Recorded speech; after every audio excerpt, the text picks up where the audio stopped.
Okay, so here is the original 64. This is what you have for interior lighting. So you're walking up to the car, it's dark outside. This is all you get. There's the courtesy light on the door, and like I said, this car is not in bad shape. Everything's working, all the door lights, the map light. So let me shut this off, turn the lights on real quick. So there are the lights. So this is what you see driving down the road, and you know, the original stuff. And this is not bad. It's just an old car, you know, it's not like there's anything wrong with this. And like I said, this is better than some others that I've had. Sometimes the glass on the dash here is so messed up that it's even worse than this. So this is a pretty clear, pretty clean dash, and this is what you get. So let's go look at the other one, and that's with the lights on. I guess I'll leave them on so we can see what's happening. So this is the car that I just recently restored over here, sitting right next to it, with the door poppers. I know y'all like that, no door handles. So I mean, look at the difference here. This is significantly different. Actually, let me go around the other side so you can see. Go ahead and pop that door so you guys can see the difference and see what I'm talking about. Now, I mean, it's drastically different, and the reason I wanted to make this video is because sometimes people might, you know, when I talk about doing these light conversions, the dash lights, the LEDs under the seats and in the doors and things like that, and the map light especially, people don't realize just how much of a difference this stuff makes. So this is my fancy fiber optic lighting, but you can see, I don't know if you can tell on the camera, but that's a super bright LED in there with a blue lens, just to kind of add to the effect.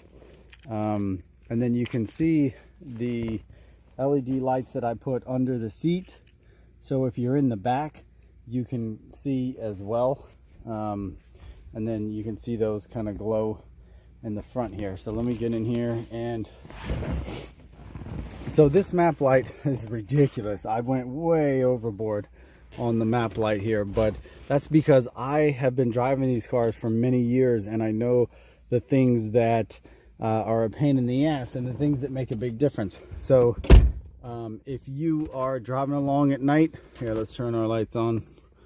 Boom. So I mean, the difference is incredible, night and day, of the dash lights once you know, restore it and change to the LEDs that I mentioned in one of my previous videos. I guess I'll try to leave some links.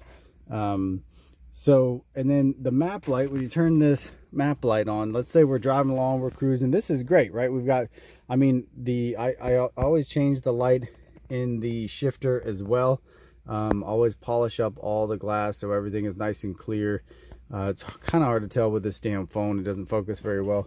And actually, I've noticed it's cold out right now, so it's a little bit, there's a little condensation on these things.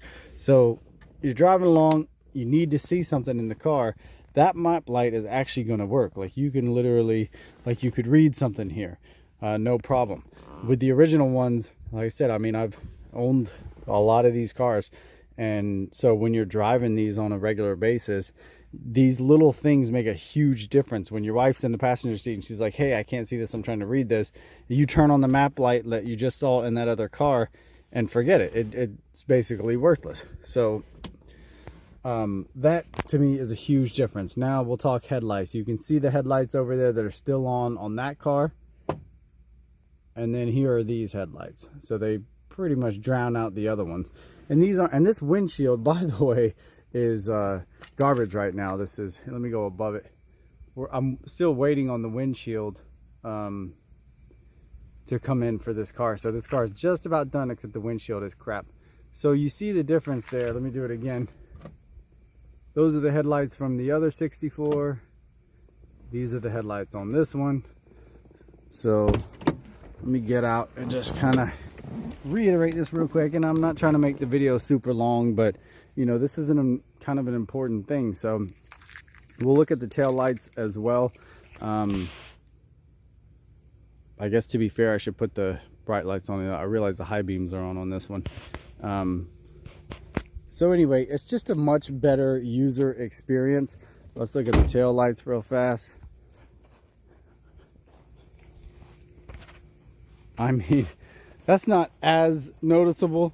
I mean, it is noticeable, so the camera doesn't pick it up nearly as well as it does in real life in person.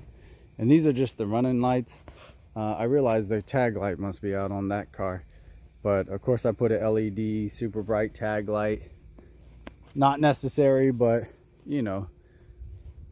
Let's turn a blinker on so we can see what the blinkers look like. I think I have the switchbacks in this car.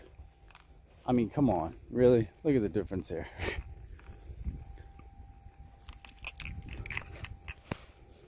Go ahead and snap a picture for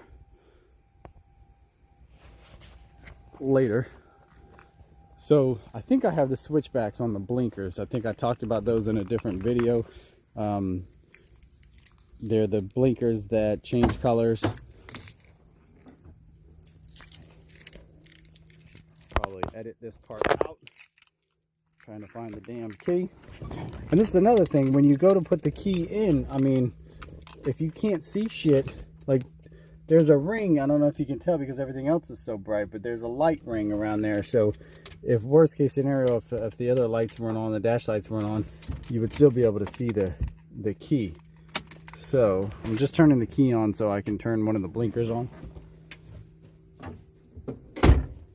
And we can see how it looks, how bright it is.